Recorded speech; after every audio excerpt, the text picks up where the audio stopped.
The United States is a victim of its own success. What do I mean? I mean that the country is soft. Soft in general, for the most part.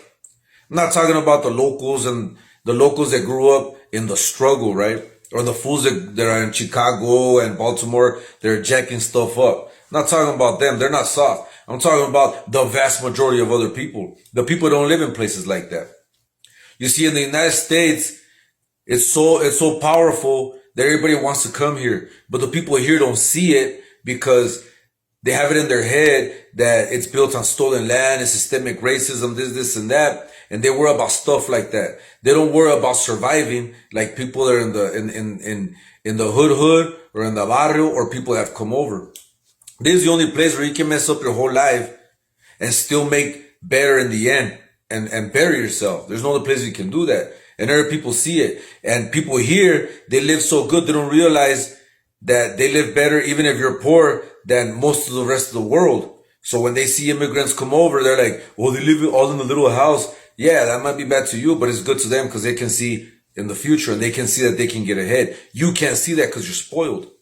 What do you mean I'm spoiled? You're spoiled as hell. You're soft as hell. Most of you, your kids, they tell you something like, hey, can you stop here? Because I really want to see over the bridge. And you stop in the middle of traffic and everything because your kid wants to see that.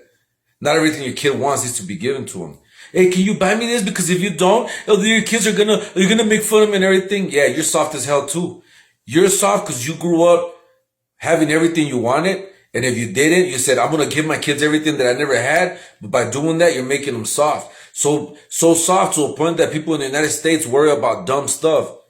Like not offending others. And because you don't want to offend others, you don't talk about the big problem in the United States. Like in my family, on my dad's side, is jacked up. It's mental problems.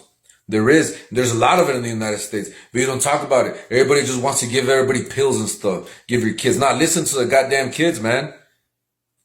To them, you made their life so good that they concentrate on stuff like pronouns and stuff like that. And to them, that's a big ass deal. And then you also, at the same time, you got everybody telling them that the country was built on racism, that white supremacists are doing this, that they're out to kill them, that the system is against them and everything. And to them, the world is closed up.